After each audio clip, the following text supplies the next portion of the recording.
Hi, everybody. This is Dr. Julian Merivale, your professor of positive communication. In this video series, I share short stories designed to inspire you to communicate more positively at home or at work. Today, I want to share with you one of my favorite stories from this book. It's called Way of the Peaceful Warrior by Dan Millman.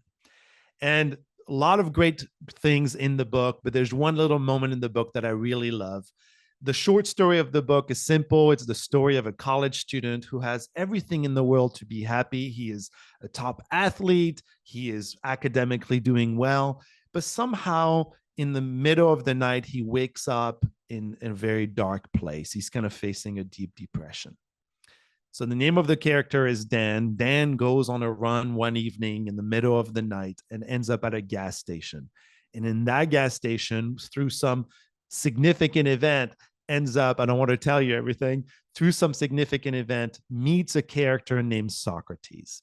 And of course, the story of the book is Socrates who takes on mentoring Dan and really shows him how to live a better life.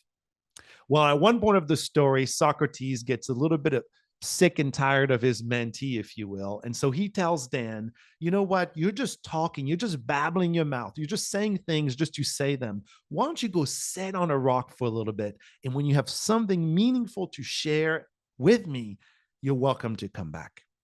So, of course, Dan tries it for just a few seconds, comes right back to his mentor and tells Socrates, I've got this, Socrates.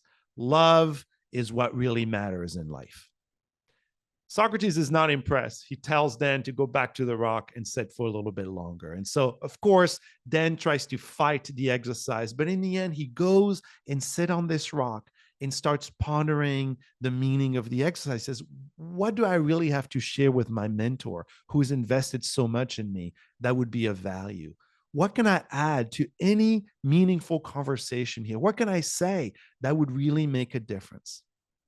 And he ends up sitting on this rock all night long, and really nothing comes to mind.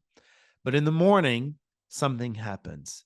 The sun is rising, and he notices a couple in the horizon, and they're just kissing, and everything starts to slow down.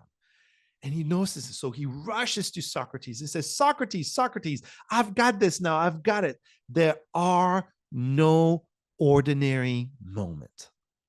Everything we live through, we'll never be able to reproduce them. Every moment that we share with other people, we'll never be able to have it again. We have the moment now, but we cannot relive it in its essence.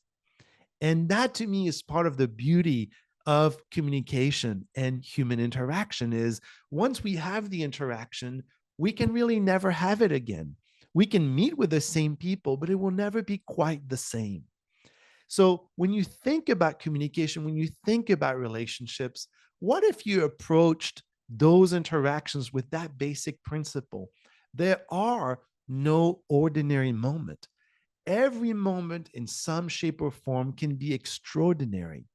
And maybe if I look into my own life, I can start to say, when my daughter comes to me and shows me her drawing, there's no ordinary moment there. Or the other day, I went and shot pool with my teenager, and together we joked and played and obviously shared some time together. There are no ordinary moments. I want to squeeze the meaning of that moment because I know that it's going to be gone once it took place, and I'll never be able to really reproduce it. Being a great communicator means that you pay attention to the fact that every day we have hundreds little moments that occur in our lives. And if we can cherish them, maybe we can begin to approach human communication in a completely different way. With that, I wish you the very, very best, and I look forward to connecting with you everywhere.